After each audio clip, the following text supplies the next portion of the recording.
আল্লাহর রাসূল ফজরের সময় যতবার নিজের মেয়ের ঘরের পাশ দিয়ে গেছেন, আনাস বলে 6টা মাস নবীজি নিজের মেয়ের ঘরের দরজায় গিয়ে এইভাবে আওয়াজ করে মেয়েরে ঘুম থেকে জাগ্রত করতেন। সুবহানাল্লাহ।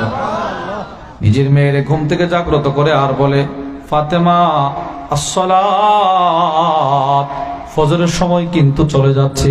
আলী, ফজরের সময় কিন্তু চলে যাচ্ছে। হাসান, ফজরের সময় কিন্তু চলে যাচ্ছে। হুসাইন, ফজরের সময় কিন্তু চলে যাচ্ছে। সুবহানাল্লাহ বলেন। আচ্ছা, আপনার মেয়েটাও তো কতদিন ঘুমায় থাকলো, আপনার ছেলেটাও তো কতদিন ঘুমের ঘরে ঘুমায় থাকলো। অনেক বাপ আছে নিজের মেয়েটারে ঘুম থেকে জাগ্রত করে না, অনেক মা আছে নিজের ছেলেটারে ঘুম থেকে জাগ্রত করে না। কেন জিজ্ঞেস করলে বলো, হুজুর রাত 2টা পর্যন্ত সে বাংলা পড়ছে, ইংলিশ পড়ছে, পড়াশোনা করছে, এবার ফজরের সময় যদি জাগ্রত করি স্বাস্থ্যটা ভেঙে যাবে। আপনি বুঝেন নাই কোন জিনিসটা ধরার জন্য কোন জিনিসটা ছেড়ে দিলেন, আপনি বুঝেন নাই। আল্লাহর কসম, একজন মুমিনের গোটা জিন্দেগীর সম্পদ দিয়ে ফজরের সমান হবে না। সুবহানাল্লাহ বলেন। নবীজি নিজের মেয়েরে নিজে জাগ্রত করে, ফাতেমা ওঠো ওঠো মা, ফজরের সময় চলে যাচ্ছে। রাসূলের জীবনী তো আমরা পাইলাম, ফজরের গুরুত্ব ছিল কিনা বলেন, ছিল কিনা? ছিল। 2, সাহাবাদের জমানাতেও ফজরের গুরুত্ব ছিল। এক সাহাবী আরেক সাহাবীর ফজর সম্পর্কে সতর্ক করছে। এটা বোঝানোর জন্য আপনাদেরকে 3টা দৃষ্টান্ত শোনাই। 1 নম্বর, পৃথিবী বিখ্যাত মুহাদ্দিস আল্লামা শামসুদ্দিন আহমদ ইবনে মুহাম্মদ উসমান আদ-দাহাবি রাহিমাহুল্লাহ তার বিখ্যাত কিতাব তারিখুল ইসলাম ওয়া ওয়াফায়াতুল মাশাহিরি ওয়াল আ'লাম কিতাবের নাম, ওই কিতাবের মধ্যে নিয়ে আসছে, কানা আলী রাদিয়াল্লাহু তাআলা আন ইদা খারাজা মিনাল বাব, রাসূলের মেয়ের জামাতা হযরত আলী রাদিয়াল্লাহু তাআলা আন, ইনি যখন ঘর থেকে বের হইতেন ফজর পড়ার জন্য, নাদা, ইনি রাস্তার পাশে দাঁড়ায় একটা ঘোষণা করতেন, ইয়া আইয়ুহান নাস, হে লোক সকল, আসসালাত, কোন জিনিসটা ছাইরা ঘুমায়া রইলা, ফজরের সময়টা কিন্তু চলে যাচ্ছে, ঘুম থেকে জাগ্রত হও। আল্লামা ইমাম শামসুদ্দিন যাহাবী লেখেন, ওয়া মাআহু দাররাতু, আলী রাদিয়াল্লাহু তাআলার হাতে একটা লাঠি থাকতো, চাবুক। এই চাবুকটা দিয়ে দিয়ে ইউকিজুন নাস, মানুষের ঘরে ছোট ছোট আওয়াজ করতেন, আস্তে আস্তে বলতেন, ভাই আজান কিন্তু হয়ে গেল, ভাই বেলাল কিন্তু আজান দিয়ে দিল, ঘুম থেকে জাগ্রত হও, ফজরের সময় কিন্তু চলে যাচ্ছে। সুবহানাল্লাহ বলেন। তাহলে আলী রাদিয়াল্লাহু তাআলা আনহুর জীবনী তো আমরা পাইলাম, উনি সাহাবাদেরকে ফজর সম্পর্কে সতর্ক করছে কিনা বলেন, করছে কিনা? 2 নম্বর, আল্লামা ইমাম মালিক রাহিমাহুল্লাহর বিখ্যাত কিতাব আল মুওয়াত্তা লিল ইমাম মালিকের 347 নম্বর আথর, আন্না উমর ইবনে আল খাত্তাব ফাকাদা সুলাইমান ইবনে আবি হাতমা, খলিফাতুল মুসলিমিন হযরত ওমর ইবনে আল খাত্তাব মসজিদে নববীতে একদিন ফজর পড়াইলেন, কিন্তু ফজর পড়ায়া ওনার একজন নিয়মিত মুসল্লি, নাম তার সুলাইমান, ওনারে খুঁজে পায়নি। নিয়মিত মুসল্লি, সব সময় নামাজ পড়ে। ওমর সালাম ফিরাইছে, সালাম ফিরাই দেখে সুলাইমান নামে একজন মুসল্লি তিনি নাই। কিরে সুলাইমান নাই কেন? ওমর ইবনে আল খাত্তাব নামাজ শেষ করার পর, তাসবিহাত শেষ করার পর, সুম্মা গাদা ইলাস সুক, দৌড়ায়া তিনি বাজারে চলে গেলেন। প্রশ্ন, হুজুর ওমর বাজারে কেন গেলেন? উত্তর, ওয়া মাসকানু সুলাইমান বাইনাস সুকি ওয়াল মসজিদিন নববী, যিনি আজকে ফজরে আসে নাই তার বাড়িটা ছিল একদম বাজারের পাশে, মসজিদে নববী আর বাজারের মাঝখানে ছিল তার বাড়ি। ওমর তার বাড়িতে চলে গেলেন। ফামাররা আলা শিফা, হযরত ওমর ইবনে আল খাত্তাব ওই লোক যিনি ফজর আসে নাই তার মায়ের পাশ দিয়ে যায়, আর তার মারে ডাক দিয়া বলে, এই সুলাইমানের মা। জি ওমর। লাম আরা সুলাইমান ফি সালাতিস সুবহ, কি হলো? তোমার ছেলেকে যে ফজরে দেখলাম না, ব্যাপার কি? তোমার ছেলে ফজর নামাজ পড়লো না, ব্যাপার কি? মুনাফিক হয়ে গেছে কিনা? নাউজুবিল্লাহ বলেন। সাহাবাদের জমানায় কেউ যদি ফজর না পড়ছে, সব সাহাবী মনে করতে সে মুনাফিক হয়ে গেছে। আল্লামা মুহাম্মদ ইবনে আব্দুল বাকি আয-যুরকানি তার বিখ্যাত কিতাব শারহুজ যুরকানি আলা মুওয়াত্তা লিল ইমাম মালিক, ওই কিতাবের মধ্যে নিয়ে আসছে, وعن عبد الله بن عمر رضي الله تعالى عنهما قال عبد الله بن عمر থেকে বর্ণিত তিনি বলেন কুন্না ইযা ফাকাদনা আর-রাজুল আসানা বিহি الظن আব্দুল্লাহ ইবনে ওমর বলে আমাদের জামানায় নবীজির কোন সাহাবী যদি ফজরে না আসতো আমরা মনে করতাম মুনাফিক হয়ে গেছে নাউজুবিল্লাহ বলেন ওই ওমর এইজন্য বলতেছে কি তোমার ছেলে ফজরে আসলো না কি মুনাফিক হয়ে গেছে নাকি মা বলে না না ওমর আমার ছেলে মুনাফিক হবে কেন তো ফজর আসতো না কেন ওমর ইন্নাহু বাতা ইউসাল্লি ওমর আমার ছেলেটা সারা রাত দাঁড়িয়ে তাহাজ্জুদ নামাজ পড়ে কাটায় দিছে কি পড়ছে ভাই তাহাজ্জুদ ওমর বলে তাহাজ্জুদ পড়লো ফজরও যে আসলো না ওমর ছেলেটা আমার তাহাজ্জুদ পড়ে তার শরীরে ক্লান্ত চলে আসছে সে মনে মনে ভাবছিল একটু বিছানায় আরাম করি বেলাল আজান দিলে মসজিদে নববীতে গিয়ে নামাজটা পড়বো কিন্তু ওমর ওই বিছানায় আরাম করতে গিয়া চোখটা লেগে গেছে ফাগালাবাতহু আইনা তার দুই চোখে ঘুম চলে আসছে ফজর কাজা হয়ে গেছে এবার হযরত ওমরের বক্তব্যটা শুনেন হযরত ওমর বলতে লাগলেন সুলাইমানের মা শোনো লা আন আশহাদা সালাতাস সুবহি ফিল জামাআ ফজরের নামাজ জামাতের সাথে শরীক হয়ে জামাতের সাথে পড়তে পারা আমি ওমরের কাছে আহাব্বু ইলাইয়া আন আকুমা লাইলা সারা রাত দাঁড়ায়া তাহাজ্জুদ পড়ার চাইতে ফজরের জামাতের সাথে পড়তে পারার দাম কোটি গুণ বেশি সুবহানাল্লাহ বলেন তাহাজ্জুদের দাম বেশি না ফজরের সবাই বলে না তাহাজ্জুদের দাম বেশি না ফজরের এবার চাকরির দাম বেশি না ফজরের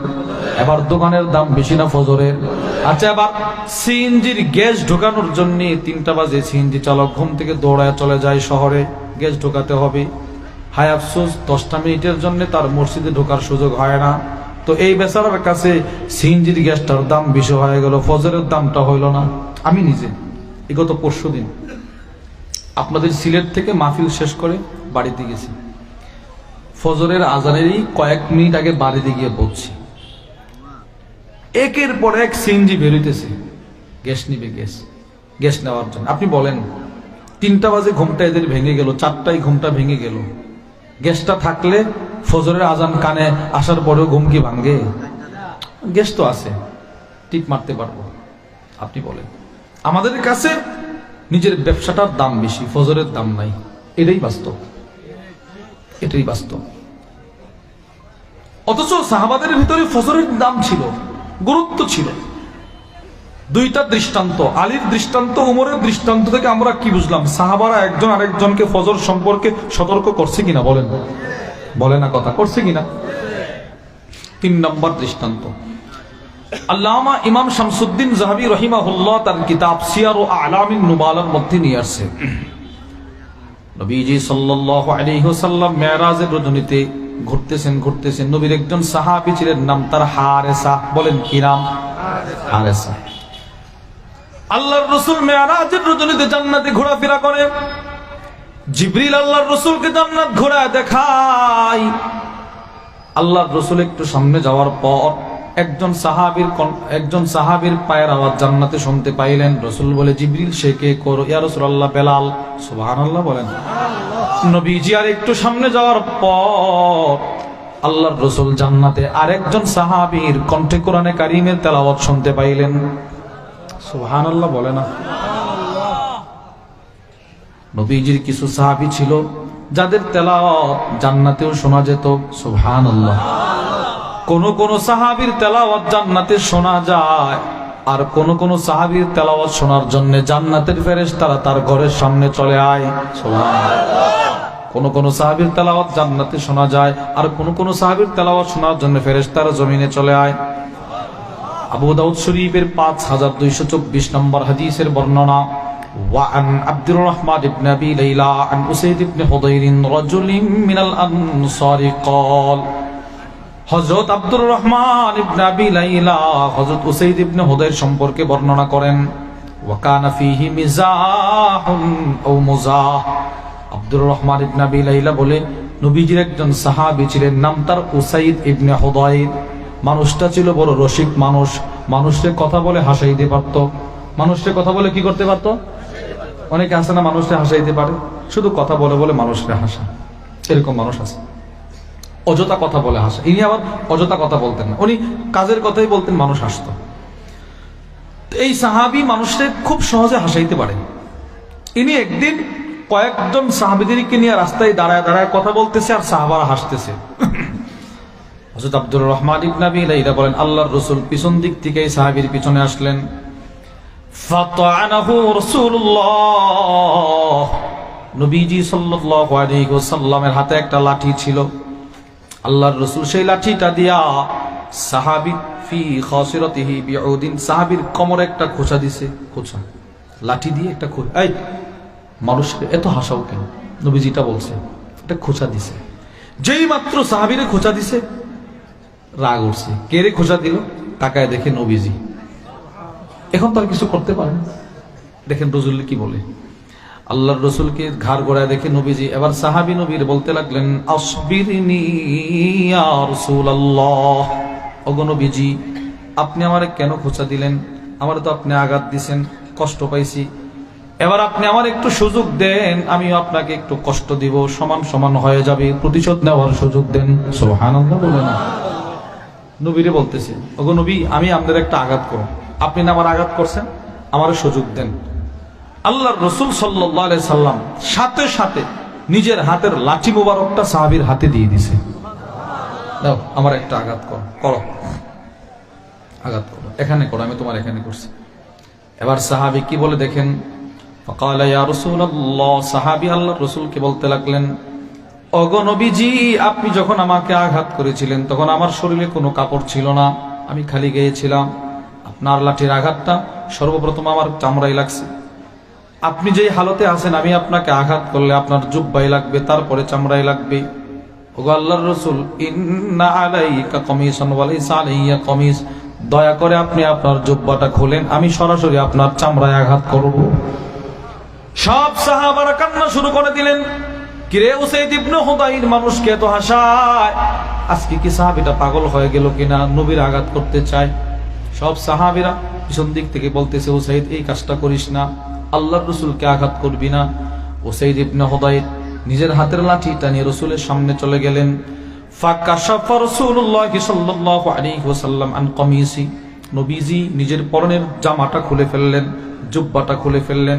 রাসূল নিজের কমর মোবারকটা প্রকাশ করে দিলেন। পৃথিবীর মানুষ, আকাশের যতগুলো তারকা, আকাশের যতগুলো চাঁদ, আকাশের যতগুলো সূর্য, সবগুলো যদি এক জায়গায় একত্রিত করা হয়, যে পরিমাণ সুন্দর দেখা যাবে, এর চাইতে কোটি গুণ বেশি সুন্দর ছিল আপনার রাসূলের কমর মোবারক। নবীর কমর মোবারক এর চেয়ে বেশি সুন্দর ছিল। রাসূল কমর মোবারকটা প্রকাশ করে দিলেন আর বলতে লাগলেন, উসাইদ তাড়াতাড়ি আমার কোমরে আঘাত করো, তুমি তোমার প্রতিশোধ নিয়ে যাও। সাহাবারা কাঁদতেছে। উসাইদ ইবনে হুদাইর লাঠিটা নিয়ে রাসূলের সামনে আসলেন, লাঠিটা হাত থেকে ছেড়ে দিলেন, নিজের মাথাটা নবীজির বগলের নিচ দিয়ে ঢুকাইলেন। ওয়া জাআলা ইউকাব্বিলু কাশহু, আল্লাহর নবীর কোমরে উসাইদ একের পর এক দুইটা ঠোঁট দিয়ে চুমা শুরু করে দিলেন। চুমা খাইতেছেন, চুমা খাইতেছেন, চুমা খাইতেছেন, চুমা খাইতেছেন, চুমা খাইতেছেন, চুমা খাইতেছেন, চুমা খাইতেছেন। সুবহানাল্লাহ বলেন। আরে রাসূলের কোমরের চাইতে মিষ্টি পৃথিবীতে আর কিছু হতে পারে না। বরকত আর ভালোবাসাই নবীজির কোমরে চুমা খায়। আল্লাহর রাসূল একটা ধমক দিয়ে বললেন, উসাইদ বললে না তুমি আমাকে আঘাত করবা, চুমা কেন খাও? সরো সরো, চুমা দিবা না। উসাইদ ইবনে হুদাইর বলে, নবী গো আরাদতু হাদা ইয়া রাসূলুল্লাহ, আমি কি আপনাকে আঘাত করতে পারি? আমি তো আমার দুইটা ঠোঁট আপনার কোমরে লাগায়া আমি তো আমার পরকালের নাজাতের পথটা সহজ করে নিলাম। আমি তো আমার ঠোঁট লাগাইছি আমার নাজাতের পথ সহজ করার জন্য। আমি তো ঠোঁটটা লাগাইছি আমার ঠোঁটটা দামি বানানোর জন্য। এই সাহাবী যার দুইটা ঠোঁট নবীজির কোমরে লাগছে, তার দুইটা ঠোঁটের দাম কত হয়েছে জানেন? বুখারীর বর্ণনা, আন্না উসাইদ ইবনে হুদাইর লাম্মা ক্বারা সূরাতুল কাহফ, এই সাহাবী যখন ঠোঁট লাগানোর পর থেকে আল্লাহর কোরআন তিলাওয়াত করতেন, তানাজ্জালাতিল মালাইকাতুল সামাইহা, আকাশ থেকে দলে দলে ফেরেশতা তার বাড়ির সামনে চলে আসতো তার কণ্ঠে তেলাওয়াত শোনার জন্য। চিন্তা করেন আপনি, তার দুইটা ঠোঁট আল্লাহর রাসূলের কোমরে লাগার কারণে এতটাই বরকত হয়ে গেছে। তাহলে আমি আপনাদেরকে বলেছিলাম কোন কোন সাহাবীর তেলাওয়াত জান্নাতে শোনা যেত, সুবহানাল্লাহ বলে না, আর কোন কোন সাহাবীর তেলাওয়াত শোনার জন্য জান্নাতের ফেরেশতারা জমিনে চলে আসতো। এই সাহাবা, তো যার তেলাওয়াত জান্নাতে শোনা যেত ওনার নাম হলো হারেসা। বলেন কি নাম ভাই? সবাই বলেন হারেসা। আল্লাহর রাসূল পরের দিন আসলেন, সাহাবাদেরকে রাসূল ঘটনা বর্ণনা করে শোনায়। আল্লাহর রাসূল বলে, এই তোমাদের একজনের তেলাওয়াত আমি জান্নাতে শুনছি, সুবহানাল্লাহ বলেন। সাহাবারা প্রশ্ন করে, ইয়া রাসূলুল্লাহ মান হুয়া, সে কে যার তেলাওয়াত জান্নাতেও শুনলেন? আল্লাহর রাসূল বলেন, আখুকুম হারেসা, তোমাদের ভাই হারেসার তেলাওয়াত, সে দুনিয়াতে তেলাওয়াত করে, তার কণ্ঠ শোনা যায় জান্নাতে, সুবহানাল্লাহ। এবার সব সাহাবারা নবীরে ধরছে, ইয়া রাসূলুল্লাহ তেলাওয়াত তো আমরাও করি, সেও তেলাওয়াত করে, সে এমন কি আমল করে যে আমলের বরকতে তার তেলাওয়াতটা জান্নাতে শোনা যায়? আল্লাহর রাসূল দেখেন নবী যখন কি করে, আল্লাহর রাসূল বলে, সে তার আম্মার বড় খেদমত করে। কার খেদমত করে ভাই? আম্মা আব্বার খেদমত করে। আম্মা আব্বার খেদমত এক সাহাবীর তেলাওয়াতকে জান্নাতে নিয়ে গেছে। এটাই বাস্তব। আজ দিন যত যাচ্ছে ততই আম্মা আব্বার কদর সমাজ থেকে কমে যাচ্ছে, ঠিক না ভাই? ঠিক না? আপনারা আমার দিল থেকে কম। এখন কি আর আগের মতো ছেলের মেয়েরা মা বাবার খেদমত করে না? বাস্তব ঘটনা শুনেন। গত 2-2.5 সপ্তাহ পূর্বে আমি মাদ্রাসায় ক্লাস করতেছি। ঘটনাক্রমে আমি মাদ্রাসার মাঠে বসে ক্লাস করতেছি, ঠান্ডা, ওই রৌদ্রের তাপে বসে ঘন্টা করতেছি। এক অসহায় মহিলা, বৃদ্ধা মহিলা আমার কাছে আসছে, মানে পিছনে দাঁড়ানো, ওইটু পিছনে দাঁড়ানো, আমার ডাকতেছে, বাজান আপনার কাছে আসছে একটা প্রয়োজনে, একদম অতিশয় বৃদ্ধা। আমি বললাম, কেন আসছেন চাচি? তো বলতেছে, একটা পরীক্ষা দেওয়ার জন্য। কি পরীক্ষা? আমার একটা ছেলে ছোটখাটো একটা চাকরি করে, সে কিছু টাকা বেতন পায়, ওই বেতনের টাকাগুলো সে তার বিবির কাছে জমা রাখে, মানে তার বউয়ের কাছে জমা রাখে, স্ত্রীর কাছে, আমার কাছে পাঠায় না। আমি চাইও না, আমি তার ঘরে কিছু খাই, মানুষের বাড়িতে কাজ করতাম, মানুষ মন্দ বলে এজন্য নিজের ছেলের বাড়িতে আসে, কিছু খাই আর আল্লাহ বিল্লাহ করি। তো আমার ছেলেটা টাকা পয়সা সব বিবির কাছে জমা রাখে। আচ্ছা, তো কি হইল? আজকে ছেলেটা বাড়িতে আসছে, কিস্তির টাকা দিবে, কিস্তির টাকা। এখন বিবিরে বলতেছে, টাকাগুলো দাও, কিস্তি দিতে হবে। বললো, তোমার টাকা ঘর থেকে চুরি হয়ে গেছে। কে চুরি করবে? ঘর থেকে চুরি হয় মানে? তোমার ঘরে একটা চোর আছে, চোর, সে তোমার টাকাগুলো চুরি করে নিয়ে যা। নাউজুবিল্লাহ সবাই বলেন না? বলেন, মারে কি বানাইছে? চোর বানাইছে, মারে চোর বানাইছে। এই মহিলা কাঁদতেছে আর কাঁদতেছে, হুজুর আমি যে আপনার কাছে আসছি, যদি আমার ছেলেটা দেখে তো সে আমারে আঘাত করবে, ভয়ে কাঁদতেছে। আমি বললাম, মা, চাচি কত টাকা হারাইছে? 2,500 টাকা, এরকম একটা সংখ্যা বলছে। আপনি বলেন, 2,500 না, 250 কোটি টাকা যদি আপনি আপনার আম্মারে দিয়ে দেন, এরপরেও কি মায়ের ঋণ পরিশোধ হবে? আপনি বলেন, সমাজ কতটা নিকৃষ্ট হইল? 2,500 টাকার জন্য মারে চোর বানাইছে। কি পরিমাণ কষ্ট যে আপনার আম্মা আপনার জন্য করছে, এটা আহা, আপনি চিন্তা করেন, মা কি পরিমাণ কষ্ট করলে মায়ের পক্ষে স্বয়ং আল্লাহ ওকালতি করে। সুবহানাল্লাহ। সূরাতুল লুকমান, সূরাতুল আহকাফ, আল্লাহ বলে, ওয়াসাইনাল ইনসান বিওয়ালিদাই, পৃথিবীর মানুষ শোনো, আমি আল্লাহ তোমাদেরকে আম্মা আব্বা সম্পর্কে ওয়াজ করতেছি, ওসিয়ত করতেছি। কি ওসিয়ত? মারে কখনো কষ্ট দিবা না, বাবারে কখনো কষ্ট দিবা না। কেন জানো? বান্দা, হামালাতহু উম্মুহু কুরহা ওয়া ওয়াদাআতহু কুরহা, তোমার মা তোমার পেটে নিয়ে একের পর এক কষ্ট করছে, একের পর এক কষ্ট, একটার পর একটা কষ্ট আপনি দিছেন।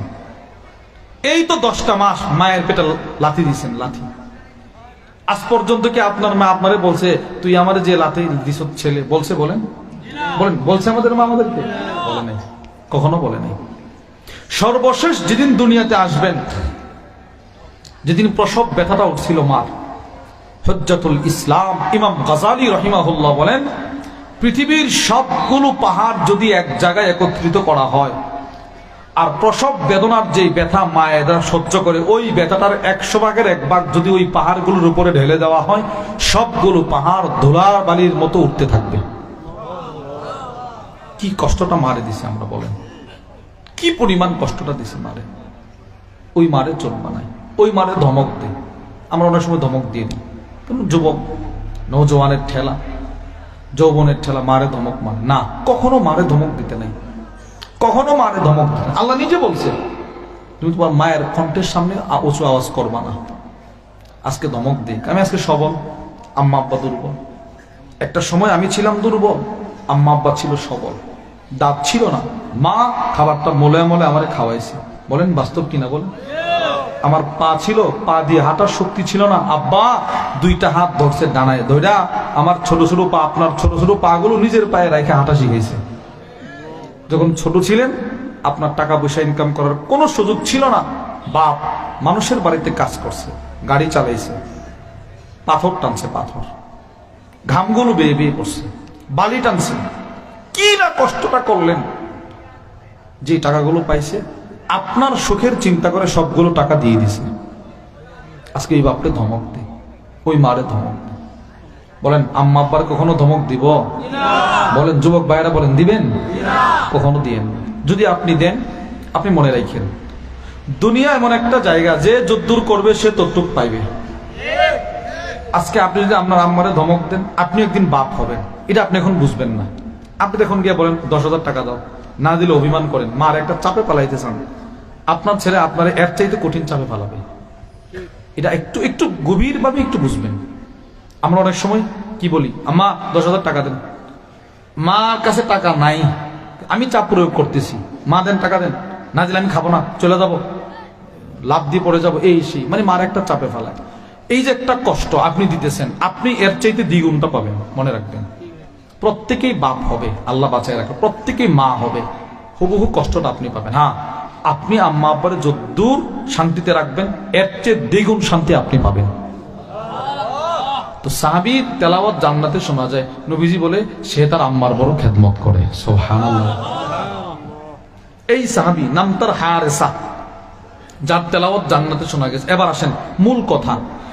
ইনি যখন মুরব্বী বুড়া হয়ে গেছে, বুড়া, তখন ওনার চোখের পাওয়ার চলে গেছিল, চোখে দেখতেন না কিছু, চোখের পাওয়ার একদম চলে গেছে। এখন তো অন্ধ, অন্ধ হয়ে যাওয়ার কারণে ফজরের নামাজ যদি আবার জামাত ছুটে যায়, বড় একটা রশি কিনছে, রশি দড়ি কিনছে, রশিটার একটা মাথা বাঁধছে নিজের বাড়ির দরজায়, রশির আরেকটা মাথা বাঁধছে মসজিদে নববীর খুঁটিতে। বিষয়টা কি ভাই? উনি অন্ধ হয়ে গেছে। ওনার চিন্তা হলো জোহরের সময় যদি মানুষ আমাদের সহযোগিতা করে মসজিদে দিয়ে আসবে, আসরের সময় মানুষ পাইব নিয়ে দিয়ে আসবে, মাগরিবের সময় মানুষ পাবো দিয়ে আসবে, এশারের সময় মানুষ পাবো দিয়ে আসবে, কিন্তু ফজরের সময় তো মানুষের ঘুমের সময়। যদি আমার কেউ না দিয়ে আসে আর আমার জিন্দিগির একটা ফজর ছুটে যায়, আমি আল্লাহর কাছে কি জবাব দিব? চিন্তা করেন। ফাজাআলা খায়তাম মুসাল্লা ইলাল মসজিদিন নববী, তিনি নিজের বাড়ি থেকে মসজিদ পর্যন্ত একটা রশি বাঁধলেন। তাহলে 3 জন সাহাবীর জীবনী থেকে আমরা বুঝলাম সাহাবাদের কাছেও ফজরের গুরুত্ব ছিল কিনা? বলেন সবাই ছিল কিনা? তাহলে এবার ফজর আমরা ছাড়বো না ধরবো? বলেন ফজর ছাড়বো না ধরবো? মনে করেন নিয়ত করলেন যে আগামীকালকে ফজর পড়বেন, নিয়ত করলেন, নিয়তটা করতে পারি না আমরা ইনশাআল্লাহ? নিয়ত করলেন ফজর পড়বেন। এবার ফজর পড়তে হলে আগামীকালকে মানে আজকে রাত্রে ফজরের সময় উযু করতে হবে কিনা? বলেন। দেখেন নবীজি বলে যার জিন্দিগির ফজরের উযু যত বেশি, তার জান্নাতের বিল্ডিং এর তালা তত বেশি। প্রত্যেকের জান্নাতে বিল্ডিং থাকবে। সুবহানাল্লাহ বলেন। বলেন প্রত্যেকের জান্নাতে কি থাকবে ভাই? বুখারীর বর্ণনা। وعن أبي هريرة رضي الله تعالى عنه قال, আবু হুরায়রা রাদিয়াল্লাহু তাআলা আনহু থেকে বর্ণিত, তিনি বলেন قال النبي صلى الله عليه وسلم, নবীজি সাল্লাল্লাহু আলাইহি ওয়াসাল্লাম ইরশাদ করেন, ইন্না ফিল জান্নাতি 100 দারাজা, জান্নাতে 100 তলা একটা বিল্ডিং আছে, 100 তলা বিল্ডিং। এই বিল্ডিংটা আল্লাহ কার জন্য বানাইলেন? রাসূল বলেন আ'আদ্দাহাল্লাহু লিল মুজাহিদিনা ফি সাবিলিল্লাহ, যারা মুজাহিদ এদের জন্য আল্লাহ এই বিল্ডিংটা বানাইলেন। সুবহানাল্লাহ। এবার শুধু মুজাহিদিনদের জন্য নয়, প্রত্যেক নামাজির জন্য বিল্ডিং থাকবে, প্রত্যেক দিনদারের জন্য বিল্ডিং থাকবে, প্রত্যেক হাফিজ কোরআনের জন্য বিল্ডিং থাকবে। সুবহানাল্লাহ বলেন। আচ্ছা, এবার জান্নাতের বিল্ডিংটার এক একটা তালা কত বড়? জান্নাতের বিল্ডিং এর এক একটা তালা কত বড়? দুনিয়ার ফ্লোর থেকে ছাদের দূরত্ব কারো 10 ফুট, কারো 15 ফুট, 20 ফুট, খুব কম পাওয়া যায়। আল্লাহর রাসূল বলেন জান্নাতের একটা তালার ফ্লোর থেকে ছাদের দূরত্ব কামা মা বাইনাদ দারাজাতাইন কামা বাইনাস সামাই ওয়াল আরদ, জমিন থেকে আকাশের দূরত্ব যতটুকু, জান্নাতের বিল্ডিং এর ফ্লোর থেকে ছাদের দূরত্ব এর চেয়ে বেশি। সুবহানাল্লাহ। আচ্ছা, জমিন থেকে আকাশের দূরত্বটা কত দূর? কেউ বলতে পারবে? বলেন, কেউ বলতে পারবে? এটা আমরা আন্দাজ করে কই 500 বছর। 500 বছর একটু হিসাব করে দেখেন তো কত উঁচাই। একটা বিল্ডিং এর ছাদ থেকে ফ্লোরের দূরত্ব যদি 500 বছরের রাস্তা হয়, তো 100 তলা বিল্ডিংটা কত বড় হবে? সুবহানাল্লাহ বলে না? কি কত বড় হবে বলেন? আচ্ছা, এবার একজন হাফেজে কোরআনকে যে 6666 কম বেশ একটা বিল্ডিং দেওয়া হবে, এক একটা তালা যদি এত বড় হয়, তো 6000 বিশিষ্ট বিল্ডিং তালাটা কত বড় হবে? কারো বিল্ডিং এর তালা হবে 100 জান্নাতে, কারো বিল্ডিং এর তালা হবে 200, কারো 1000, কারো 2000, কারো 1 লাখ, কারো 10 লাখ, কারো 1 কোটি, কারো 10 কোটি, কারো কোটি কোটি কোটি। আচ্ছা, এবার 100 কোটি তালা যার বিল্ডিংটা হবে, ওনার বিল্ডিংটা কত বড় হবে? সুবহানাল্লাহ বলেন না? আচ্ছা, আপনিও কি চান যে হাসরের ময়দানে আমার বিল্ডিংটার তালা বাড়ক? কে কে চায় বলেন ইনশাআল্লাহ। ওই এখন একটা হাদিস বলবো, বিল্ডিং এর তালা বাড়ানো, ফাউন্ডেশন বাড়ানো, মুসলিম শরীফের বর্ণনা। وعن أبي هريرة رضي الله تعالى عنه قال, আবু হুরায়রা রাদিয়াল্লাহু তাআলা আনহু থেকে বর্ণিত, তিনি বলেন সাহাবারা একদিন মসজিদে নববীর মধ্যে বসা, নবীজি নিজের ঘর থেকে আসলেন, সাহাবাদের সামনে দাঁড়াইলেন। দাঁড়ায় আল্লাহর রাসূল বলতে লাগলেন, সাহাবারা রে, আলা আদুল্লুকুম আলা মা ইয়ামহুল্লাহু বিহিল খাতায়া ওয়া ইয়ারফা'ু বিহিদ দারাজাত, আমি কি তোমাদেরকে এমন 3টা আমল বলে দিব? কয়টা আমল? সবাই বলেন কয়টা? আমি কি তোমাদের কেমন কতগুলো আমল বলে দিব যে আমলগুলো দুনিয়াতে তোমাদের গুনাহগুলোকে মিটিয়ে দিবে? সুবহানাল্লাহ। যে আমলগুলো তোমাদের গুনাহগুলোকে মুছে দিবে? সুবহানাল্লাহ বল। 1 নাম্বার, আমলগুলো গুনাহগুলোকে মিটিয়ে দিবে। 2 নাম্বার, ওয়ায়ারফা'ু বিহিদ দারাজাত, জান্নাতে তোমাদের বিল্ডিং এর তালা বাড়ায়া দিবে, বাড়ায়া দিবে, বাড়ায়া দিবে। সুবহানাল্লাহ। সব সাহাবারা এক বাক্যে বলতে লাগলেন, ইয়া রাসূলুল্লাহ, তাড়াতাড়ি বলেন। আল্লাহর নবী বলেন, 1 নাম্বার গুনাহ মিটিয়ে দেওয়ার আমল, জান্নাতে তালা বাড়ানোর আমল 1 নাম্বার। আল্লাহর নবী বলেন, কাতরাতুল খুতা ইলাল মাসাজিদ, মসজিদে যাওয়ার জন্য যার পায়ের কদম যত বেশি, তার বিল্ডিং এর তালা তত বেশি। সুবহানাল্লাহ। মনে করেন আপনি ইশারের নামাজ পড়বেন, ফজর নামাজটা পড়বেন, ঘর থেকে বের হইলেন, ঘর থেকে বের হওয়ার জন্য একটা কদম দিছেন, ওখানে 1 তালা হয়ে গেছে, আরেকটা কদম দিছেন, আরেক তালা হয়ে গেছে, আরেকটা কদম দিছেন, আরেক তালা হয়ে গেছে, আরেকটা কদম দিছেন, আরেক তালা হয়ে গেছে। সুবহানাল্লাহ। প্রশ্ন করবেন, হুজুর একটা তালা বানাইতে কতক্ষণ? 1 কদম দিলেই বুঝি হয়ে যায়, একটা তালা বানাইতে কতক্ষণ লাগে? আমাদের হযরত ওয়ালা হাকিমুন নফস আল্লামা মুফতি মুশতাকুন নবী কাসিম হাফিজাহুল্লাহ বলেন, বান্দা তোমার কদমটা ফেলতে যতক্ষণ, এর চাইতে দ্রুত সময়ে তালাটা হয়ে যায়। তালা হয়ে গেছে। আচ্ছা, এবার যে মানুষটা 30 বছর পর্যন্ত মসজিদে নামাজ পড়ে, উনি 30 বছরে কি পরিমাণ কদম মসজিদের দিকে দিছে বলেন? এবার ওনার 30 বছরে কি পরিমাণ বিল্ডিং এর তালাটা বাড়ছে? আচ্ছা, এবার আবু বকর সিদ্দিকের বিল্ডিং এর তালাটা কেমন হবে? আবু হুরায়রা রাদিয়াল্লাহু তাআলা বিল্ডিং এর তালা কেমন হবে বলেন? রাসূলের পরে পৃথিবীর ইতিহাসে সবচেয়ে দামি মানুষ হলো আবু বকর সিদ্দিক। সুবহানাল্লাহ রাদিয়াল্লাহু আনহু। আল্লামা ইমাম ইবনে কাসির রাহিমাহুল্লাহর বিখ্যাত কিতাব ইখতিসার উলুমিল হাদিস, একটা কিতাব আছে উলুমে হাদিস সংক্রান্ত, ওই কিতাবের মধ্যে নিয়ে আসছে, কি নিয়ে আসছে জানেন? আবু বকর আফদালুল খালকি বাদাল আম্বিয়া। ইমাম ইবনে কাসির বলে সিদ্দিক আকবর আবু বকর সিদ্দিক হলো এই নবীর পরে কুল কায়নাতের সমস্ত মাখলুকাতের মধ্যে সর্বশ্রেষ্ঠ। এজন্য তিরমিজির বর্ণনায় আছে রাসূলের বিল্ডিংটার পরে আবু বকরের বিল্ডিংটা থাকবে বড়। আবু বকরের বিল্ডিং এর ছাদ থেকে রাসূলের বিল্ডিং দেখা যাবে, ঝলমল করতে থাকবে। তাহলে এক নাম্বার, মসজিদের দিকে যার কদম যত বেশি তার বিল্ডিং এর তালা তত বেশি।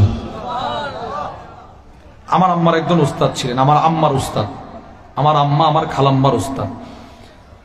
100 বছরের উপরে ওনার বয়স হয়েছিল, অনেক বড় বুজুর্গ। আমরা যখন ছোট মাদ্রাসায় পড়তাম উনি আমাদের বাড়িতে আসতেন, 1.5 মাস 2 মাস পরে পরে একদম বাঁকা হয়ে গেছিল, বাঁকা, একদম বাঁকা হয়ে গেছিল।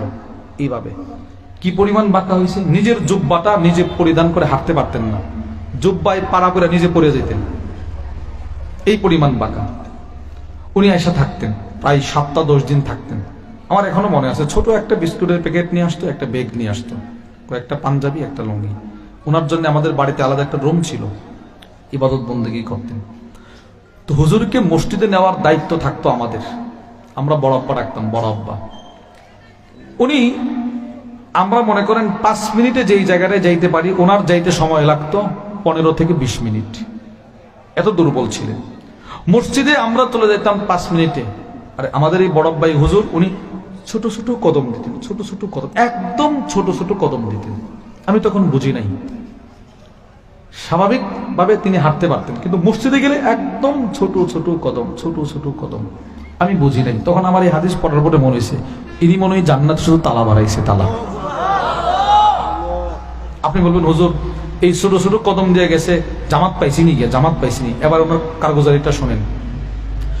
উনি দুপুরের খাবারটা খাওয়ার পরই ওনারা আমরা মসজিদে নিয়ে যেতাম। উনি আমাদের বাড়ির যে টিনে এরকম আওয়াজ করতো, আম্মারে ডাকতো। তখন আমরা বুঝতাম যে এই বরব্বা আমাদেরকে মসজিদে নিয়ে যাবে। তো আমরা 2 ভাই 2 দিকে হাতটা ধরতাম, লাঠিটা নিয়ে ছোট ছোট কদম দিয়ে 2:30টায় উনি মসজিদে ঢুকে যেতেন, দুপুর 2:30টা। সুবহানাল্লাহ বলেন না। দুপুর 2:30টায় 2টায় খাওয়া দাওয়া শেষ করতেন, জোহর নামাজ পড়ে আসতেন, এসে আবার খাওয়া দাওয়া করে মসজিদে। এবার 2:30টা থেকে 3টা মসজিদে ঢুকতেন, 3টা থেকে ফজর আর আসর নামাজ মসজিদে বসে থাকতেন, তেলাওয়াত করতেন, তসবিহ পড়তেন, আসর পড়তেন, আসর থেকে মাগরিব তসবিহ পড়তেন, মাগরিব থেকে এশা আওয়াবিন পড়তেন, তবজি পড়তেন, এশারের পরে আরো 1.5 ঘন্টা, আবার রাত 10টায় বাড়িতে আসতেন। একটু হিসাব করেন তো ওনার জিন্দিগিটা কেমন ছিল বলেন। 10টায়, এবার দেখেন 10টায় আসছে, আয়সা অল্প একটু খাবার খাবে, খাবার খায়া লাইটটা বন্ধ করে ঘুমায়া যাবে। এবার আবার 2:30 আওয়াজ করবে। আর আমার আম্মা এই শেষ রাতে পানি গরম করে এনে রেখে দিতেন। জানতেন যে হুজুর 2:30 বাজে ঘুম। একটা ছোট্ট একটা ঘড়ি ছিল, ঘড়িটা কানের কাছে এইভাবে রাখতেন, এভাবে কোরআন শরীফ এভাবে পড়তেন, আমরা দেখতাম চোখের কাছে নিয়ে কোরআন শরীফটা পড়তেন এইভাবে। 2:30টায় ঘুম থেকে জাগ্রত হইতেন, উজুটা করতেন, উজুটা করে নামাজ পড়তেছে 3:30 থেকে আবার কোরআন শরীফ লাইটটা জ্বালায় পড়া শুরু করতেন ফজর পর্যন্ত। এবার ফজরের আজান দিলে ডাক শুরু করতো, আমার মসজিদে নিয়ে যান। আমরা আবার মসজিদে নিয়ে যেতাম, এত শীত, আমরা একটু দ্রুত হাঁটতে যেতাম, উনি ধীরে ধীরে ছোট ছোট কদম, জান্নাতে বিল্ডিং বানা। ওনাদের জীবনীটা কেমন ছিল বলেন, এটা বাস্তব কথা, যেটা আমি আমার 2 চোখে দেখছি, তো আল্লাহর রাসূল বলেন মসজিদে যার কদম যত বেশি জান্নাতে তার তালা তত বেশি। 2 নম্বর আমল ওয়া ইসবাগুল wudu'i আলাল মাকারিহ, কষ্ট হওয়া সত্ত্বেও ওযু করা। এবার মনে মনে নিয়ত করলেন হুজুর ফজর পড়বো, তো আগামীকাল ফজরের জন্য ওযু করা লাগবে কিনা বলেন, লাগবে। আচ্ছা, এবার গরমের দিনের ওযু আর ফজরের শীতের দিনের ওযুর মধ্যে ব্যবধান আছে না নাই? ঠান্ডা পানিটা দিয়ে যখন যেই মাত্র ওযুটা শুরু করেন, আল্লাহর রাসূল বলেন কষ্ট হওয়া সত্ত্বেও ওযু করা। এই হাদিসের ব্যাখ্যায় আল্লামা মোল্লা আলী কারি রাহিমাহুল্লাহ মিরকাতুল মাফাতিহের মধ্যে লেখেন, শীতের রজনীতে ফজরের ওযুটা বান্দা যখন করে তার তালা সেকেন্ডে বাড়তে থাকে। সুবহানাল্লাহ, বাড়তে থাকে।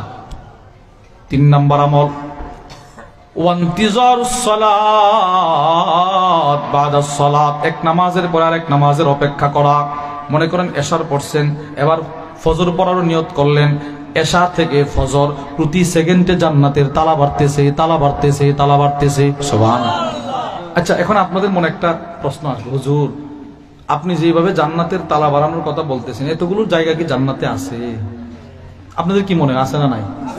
আচ্ছা, সবাই যদি আল্লাহ তাআলা কোটি কোটি কোটি কোটি কোটি কোটি তালা বিল্ডিং দিয়ে, আল্লাহর খাজানা কমে যাবে? তিরমিজির বর্ণনা, আল্লাহর রাসূল বলেন পৃথিবীর শুরু থেকে কিয়ামত পর্যন্ত সমস্ত মানুষ যদি একটা মাঠে একত্রিত হয়, সুবহানাল্লাহ বলেন, পৃথিবীর শুরু থেকে কিয়ামত পর্যন্ত সমস্ত মানুষ যদি জামাউ ফি সাঈদিন ওয়াহিদ, এক মাঠে একত্রিত হয়, সমস্ত মানুষ যদি এদের মন মতো আমি আল্লাহর কাছে চাইতে থাকে চাইতে থাকে চাইতে থাকে, আর সবাই যদি আমি আল্লাহ নূহ আলাইহিস সালামের হায়াত দেই, সুবহানাল্লাহ বলেন, 950 বছর হায়াত পায়া যার মনে যেটা চা আল্লাহর কাছে চাইতে আছে, আমার এটা দেন, আমার এটা দেন, আল্লাহ সাথে সাথে দিতে আছেন দিতে আছেন দিতে আছেন। না না, 950 বছর হায়াত না, পৃথিবীর শুরু থেকে কিয়ামত পর্যন্ত যত বছর, অত বছর হায়াত যদি আল্লাহ সবাই দান করে, সবাই যদি আল্লাহর কাছে চাইতে থাকে চাইতে থাকে, আল্লাহর রাসূল বলেন আল্লাহ তাআলা যদি সবার মন মতো দান করেন, সবার মন মতো দান করেন, যে যা চাইলো আল্লাহ তাই দিলেন, সবগুলো দেওয়ার পরে আল্লাহর খাজানা কদ্দুর কমবে জানো? বিশাল সমুদ্র, সুই ডুবাইলেন, সুইটা উঠানোর পর সুইয়ের আগায় যেই পানিটা লাগবে এই পরিমাণও কমবে না। সুবহানাল্লাহ বলেন। কি পরিমাণ দেয় না বলা, আল্লাহ বলেন কি পরিমাণ দেয় না বলা। তাহলে 3 নম্বর, এক নামাজের পর আরেক নামাজের অপেক্ষা করা। তাহলে ফজরের জন্য উযুটা করলেও দাম আছে না নাই? তাহলে ফজর ছাড়বো না ধরবো? বলেন, ফজর ছাড়বো না ধরবো? ধরবো। আচ্ছা, এবার মনে করেন ফজরের নিয়ত করলেন, উযু করলেন, জান্নাতে ঘর বানাইলেন, এবার নিয়ত করে মসজিদে গিয়া প্রথমে আমরা ফজরের 2 রাকাত সুন্নত পড়ি কিনা? বলেন, সুন্নত 2 রাকাত পড়ি না আমরা? দেখেন নবীজি কি বলে, قال رسول الله صلى الله عليه وسلم ركعة الفجر خير من الدنيا جميعا। আল্লাহর রাসূল বলেন ফজরের 2 রাকাত সুন্নতের দাম আমি নবীজির কাছে গোটা পৃথিবীর চাইতে শ্রেষ্ঠ। সুবহানাল্লাহ বলেন। ফজরের 2 রাকাত সুন্নতের দাম রাসূল বলে আমার কাছে গোটা পৃথিবীর চাইতে শ্রেষ্ঠ। এটা রাসূলের একটা স্বাভাবিক বক্তব্য। নবীজি অনেকগুলো হাদিসে এই বক্তব্যটা দিয়েছেন। যেমন আল্লাহর রাসূল এক হাদিসে বলেন, শোনো একবার সুবহানাল্লাহ, আমি রাসূলের কাছে গোটা পৃথিবীর চাইতে শ্রেষ্ঠ। 3 নম্বর দৃষ্টান্ত, রাসূল বলে মাই ইয়ামাল সুআ ইউজজাবি, এই আয়াতটি আমি রাসূলের কাছে গোটা পৃথিবীর চাইতে শ্রেষ্ঠ। তাহলে ফজরের 2 রাকাত সুন্নাত নবী বলে আমার কাছে গোটা পৃথিবীর চাইতে শ্রেষ্ঠ, এটার অর্থ কি? গোটা পৃথিবীর চাইতে শ্রেষ্ঠ এই কথাটার অর্থ কি? এই হাদিসের ব্যাখ্যায় আল্লামা মুহাম্মদ ইবনে সালেহ আল উসাইমিন তার বিখ্যাত কিতাব আশ-শারহুল মুমতি' আলা যাদিল মুস্তাকনি' ওই কিতাবের মধ্যে নিয়ে আসছে, আল্লাহর রাসূল যে বললেন ফজরের 2 রাকাত সুন্নত নামাজ আমার কাছে গোটা পৃথিবীর চাইতে শ্রেষ্ঠ, এটার অর্থ হলো আদ-দুনিয়া মুনযু খুলিকাত ইলা কিয়ামিস সাআ, দুনিয়ার শুরু থেকে কিয়ামত পর্যন্ত যত স্বর্ণ, যত রূপা, যত হীরা, যত মণিমুক্তা, যত জওহার, যত খনিজ দ্রব্য যা উৎপাদন হচ্ছিল, হচ্ছে, হবে, সবগুলো যদি মিজানের এক পাল্লায় রাখা হয়, 7 আকাশ ওই পাল্লাটায় রাখা হয়, 7 জমিন ওই পাল্লাটায় রাখা হয়, বিপরীত পাল্লায় যদি একজন মুমিনের জিন্দেগীর একটা ফজরের 2 রাকাত সুন্নত রেখে দেওয়া হয়, তিনি বলেন কেমন যেন রাসূল বলতে চাচ্ছেন ফজরের পাল্লাটার ওজন বেশি হবে। সুবহানাল্লাহ। কি ছেড়ে দিলাম, 30 বছর পর্যন্ত ফজরের সুন্নত আমার কপালে হয় নাই, 40 বছর পর্যন্ত ফজরের নামাজটা জামাতের সাথে পড়ি নাই, 20 বছর পর্যন্ত ফজর পড়ি নাই। কি জবাবটা দিবেন হাসরের ময়দানে যখন আপনার আমলনামা খোলা হবে? আল্লাহ বলবে, কিরে বান্দা, শুধু জুমা, শুধু জুমা, শুধু জুমা, শুধু জুমা, শুধু জুমা, শুধু জুমা। আবার জুমাটার মধ্যে আল্লাহ চেক করবে জুমাটাও কেমন, সবার শেষে ঢুকছে, সবার আগে বের হইছে, খুতবা শেষ হওয়ার সময় ঢুকছে, আবার সবার আগে বের হইছে, জুমার আগের সুন্নত নাই, জুমার পরের সুন্নত নাই। আমার জবাবটা তখন কেমন হবে বলেন? কি জবাবটা হবে কি বলেন? আল্লাহর রাসূল বলেন, শোনো 2 রাকাত সুন্নতের দাম পৃথিবীর মধ্যে যা আছে সবকিছুর চাইতে দামি। সুবহানাল্লাহ বলেন। আচ্ছা এবার বলেন, সুন্নতের দাম যদি এত হয় তো ফজরের 2 রাকাত ফরজের দাম কেমন হবে? সুবহানাল্লাহ বলেন। মুসলিম শরীফের বর্ণনা, قال رسول الله صلى الله عليه وسلم, নবীজি সাল্লাল্লাহু আলাইহি ওয়াসাল্লাম ইরশাদ করে, মান সাল্লাল ফজর ফি জামাআ, যে ব্যক্তি ফজরের নামাজ জামাতের সাথে পড়বে, যে ব্যক্তি ফজরের নামাজ জামাতের সাথে পড়বে, বলেন তো, যে ব্যক্তি ফজরের নামাজ, সবাই বলেন, যে ব্যক্তি ফজরের নামাজ, ফাহুয়া ফি জিম্মাতিল্লাহ, সে সরাসরি আল্লাহর জিম্মায় চলে যাবে। সুবহানাল্লাহ। ফজরের নামাজ যে জামাতের সাথে পড়বে সে কার জিম্মায় চলে যাবে? হুজুর, আল্লাহর জিম্মায় চলে যাওয়ার অর্থ কি? আল্লাহর জিম্মায় চলে যাওয়ার তিনটা অর্থ। কয়টা অর্থ? দেখেন, আপনি দেখেন ফজরে কি আছে কি নাই। এক নম্বর, আল্লামা ইব্রাহিম আল কুরতুবী তার বিখ্যাত কিতাব আল মুফহিম লিমা আশকালা মিন তালখিস কিতাবি মুসলিম, ওই কিতাবের মধ্যে নিয়ে আসছে, মান সাল্লাল ফজর ফি জামাআহ, যে ব্যক্তি ফজরের নামাজ জামাতের সাথে পড়বে, ফাহুয়া ফি দিম্মাতিল্লাহ আই ফি হিফজিল্লাহ, যে ফজরের নামাজ জামাতের সাথে পড়বে ওই দিন যত ধরনের বালা মুসিবত সবগুলা থেকে আল্লাহ তাকে হেফাজত করবে। সুবহানাল্লাহ। মনে করেন ফজর পড়ে গাড়িতে উঠছেন, রোড অ্যাক্সিডেন্টের বালা মুসিবত থেকে আল্লাহ হেফাজত করবে। ফজর পরে নৌকায় উঠছেন, নৌকা ডুবে যাওয়ার অ্যাক্সিডেন্ট থেকে আল্লাহ হেফাজত করবে। ফজর পরে ট্রেনে উঠছেন, ট্রেন অ্যাক্সিডেন্ট দুর্ঘটনা থেকে আল্লাহ হেফাজত করবে। ফজর পরে খেতে গেলেন, ঠাড়া বজ্রপাত পরে মৃত্যুবরণ করা থেকে আল্লাহ হেফাজত করবে। সুবহানাল্লাহ বলেন। দুই নাম্বার, এক নাম্বার আল্লাহ বালা মুসিবত থেকে হেফাজত করে ফজর যে জামাতে পড়বে। দুই নাম্বার দেখেন, قال رسول الله صلى الله عليه وسلم من صلى الفجر في جماعة, যে ব্যক্তি ফজরের নামাজ জামাতের সাথে পড়বে, ফাহুয়া ফি দিম্মাতিল্লাহ, সে আল্লাহর জিম্মায় চলে যাবে। এই হাদিসের দ্বিতীয় অর্থ হলো ফি আমানিল্লাহ, ফজর যে জামাতের সাথে পড়লো তার লাশটা, মনে করেন অনেক ফজর নামাজ পড়নেওয়ালা আছে, রোড অ্যাক্সিডেন্ট করে মারা যায় কিনা? অনেক আছে না মারা গেছে, মনে করেন তকদিরে ছিল মারা গেছে, খেতে গেছিল বজ্রপাতে মারা গেল, ট্রেনে উঠছিল অ্যাক্সিডেন্ট করে মারা গেল। এবার হাদিসের অর্থ হলো, আল্লামা মুহাম্মদ ইব্রাহিম আল কুরতুবী বলেন, যেই লোকটা ফজরের নামাজ জামাতের সাথে পড়ে মারা গেল, তার লাশটা যখন কবরে নামানো হইবে, আল্লাহর রাসূল কেমন যেন বলতে লাগলেন, আল্লাহ তার কবরে এসে বলবে, বান্দা তুমি দুনিয়াতে 10টা মিনিট আমারে দিয়ে আমার বিধানটা হেফাজত করছিলা, এবার কবরে তুমি আমি আল্লাহর নিরাপত্তায় চলে আসছো, হাসরে তুমি আমি আল্লাহর নিরাপত্তায় চলে আসছো, মিজানে তুমি আমি আল্লাহর নিরাপত্তায় চলে আসছো। সুবহানাল্লাহ। তোমার হাসর আমার নিরাপত্তায়, তোমার মিজান আমার নিরাপত্তায়, তোমার ফুলসেরাত আমার নিরাপত্তায়, তোমার কবর আমি আল্লাহর নিরাপত্তায়। সুবহানাল্লাহ বলেন। কি দামি রে ফজরের নামাজটা, কতটা দাম, এটা ছেড়ে দিলাম আমরা, পড়ি নাই। এটা দুই নম্বর হাদিসের অর্থ। এবার তিন নম্বর অর্থটা শোনেন, قال رسول الله صلى الله عليه وسلم من صلى الفجر في جماعة, যে ব্যক্তি ফজরের নামাজ জামাতের সাথে পড়লো, ফাহুয়া ফি দিম্মাতিল্লাহ, সে আল্লাহর জিম্মায় চলে গেল। এই হাদিসের তৃতীয় অর্থ হলো ফি দমানিল্লাহ, যে লোকটা ফজর পড়লো সে তো মারা গেল, এবার তার ছোটখাটো কয়েকটা বাচ্চা আছে, একটা মেয়ে আছে বিবাহের উপযুক্ত, দুইটা মেয়ে আছে বিবাহের উপযুক্ত, ছোট একটা দোকান ছিল, ছোট একটা ব্যবসা আছে, এই ব্যবসাটা কে দেখভাল করবে, বাচ্চাগুলোর হেফাজত কে করবে, মেয়েটার বিবাহের ব্যবস্থা কে করবে, তার পরিবারের দেখাশোনা কে করবে। আল্লাহর রাসূলের হাদিসটা কেমন যেন বলতে লাগলেন, এই লোকটা যখন মারা যাবে আল্লাহ বলবে, তোমার ছেলেটার দেখাশোনা করার দায়িত্ব আমি আল্লাহ, তোমার মেয়েটাকে উপযুক্ত জায়গায় বিবাহ দেওয়ার দায়িত্ব আমি আল্লাহ, তোমার ব্যবসাকে হেফাজত করার দায়িত্ব আমি আল্লাহ। সুবহানাল্লাহ বলেন। এবার আপনি বলেন ফজরে কি নাই? বলেন সব আছে। ফজরে কি নাই? কি নাই বলেন। আচ্ছা, ফজরে কি আমার ব্যবসা নাই? ফজরে আমার দোকান নাই? ফজরে আমার চাকরি নাই? ফজরে আমার গাড়ি নাই? ফজরে আমার পরিবার নাই? ফজরে কি আমার রিজিক নাই? সবাই বলে না, বিশ্বাস হয় না। আছে না নাই বলেন? ফজরের নামাজ যে জামাতের সাথে পড়বে তার রিজিকের দায়িত্ব আল্লাহ, ফজর যে জামাতের সাথে পড়বে তার ঋণ মুক্তি করার জিন্দেগি দেওয়ার দায়িত্ব আল্লাহ, ফজর যে জামাতের সাথে পড়বে তার উত্তম জীবন গঠন করার দায়িত্ব আল্লাহর। সুবহানাল্লাহ বলেন। তাহলে ফজরে কি নাই? কি নাই? এজন্য আমাদের হযরত আল্লাহ বড় সুন্দর করে শেখায়, ফজরের নামাজ পড়লো যে, বলেন ফজরের নামাজ পড়লো যে, বলেন বলেন বলেন ফজরের নামাজ পড়লো যে, আল্লাহর জিম্মায় গেল সে, ফজরের নামাজ পড়লো যে।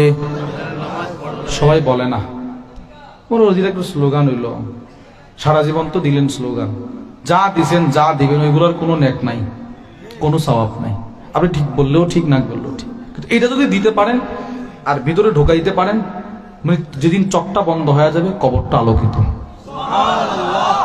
ফজরের নামাজ পড়লো যে, বলেন আল্লাহর জিম্মায় গেল সে, আচ্ছা, এবার আমি প্রশ্ন করি, আল্লাহর জিম্মায় গেল কে?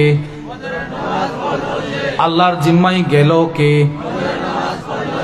তাহলে ফজর নামাজ পড়বো তো ইনশাআল্লাহ, ফজর ছাড়বো না তো ইনশাআল্লাহ, ফজর ছাড়বো না, ফজর পড়বো। আমরা সন্দ্বীপে গেছি, সন্দ্বীপে এই গত মাসে ডিসেম্বরের 22 তারিখ 23 তারিখ 2 দিন সন্দ্বীপে ছিলাম, সাগর পাড়ে দিয়ে যাওয়া লাগে। ওই সন্দ্বীপে আমি আল্লামা মুফতি আনিসুর রহমান আশরাফি হাফিজুল্লাহর জবান থেকেও শুনছি, আবার আমি নিজে গেছি ওখানেও এটা শুনছি। 3 জন যুবক, কয়েকজন যুবক পরামর্শ করছে। কি পরামর্শ জানে? আমরা ফজর ক্যাম্পিং করব, মানে ফজরের সময় মানুষকে জাগ্রত করব। 3টা যুবকের মেহনতে আজকে হাজার হাজার যুবক ফজরে উপস্থিত হয়। তাহলে আমরা যারা এখানে যুবক ভাইয়েরা যারা আমরা উপস্থিত হয়েছি, আমরা এতক্ষণ আলোচনার দ্বারা কি বুঝলাম? ফজরের দাম কম না বেশি? আমি ফজর পড়বো তো ইনশাআল্লাহ, আমি আমার দোস্তকে ফজরের জন্য ফোন করবো তো ইনশাআল্লাহ, আমি আমার দোস্তকে ফজরের জন্য ক্যাম্পিং করবো তো ইনশাআল্লাহ।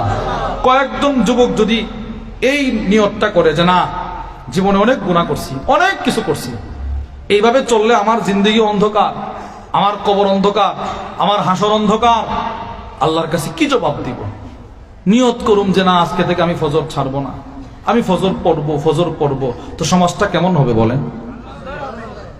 আচ্ছা, দিল থেকে কে কে নিয়ত করতে পারে যে হুজুর আমি ইনশাআল্লাহ আর ফজর ছাড়বো না, ইনশাআল্লাহ শয়তানের ধোকায় আর করবো না? বলেন ইনশাআল্লাহ ফজর পড়বো তো ইনশাআল্লাহ। একজন আরেকজনকে দাওয়াত দিব, হাত নামান। মাশাআল্লাহ, জাযাকুমুল্লাহ, বারাকাল্লাহু ফীকুম। আল্লাহ আপনাদেরকে উত্তম বিনিময় দান করেন, বলেন আমিন। তাহলে ফজরের হিম্মতটা ভিতরে আনতে পারি না ইনশাআল্লাহ, কষ্ট হবে। আপনি দেখেন, আপনি মনে করবেন হুজুর আমি আজকে আমি ইসলামী মজলিসে বয়ান করছি, আমার অবস্থা খারাপ, আর আমি ভাবছি না এত দূরে যে আমার আসতে 10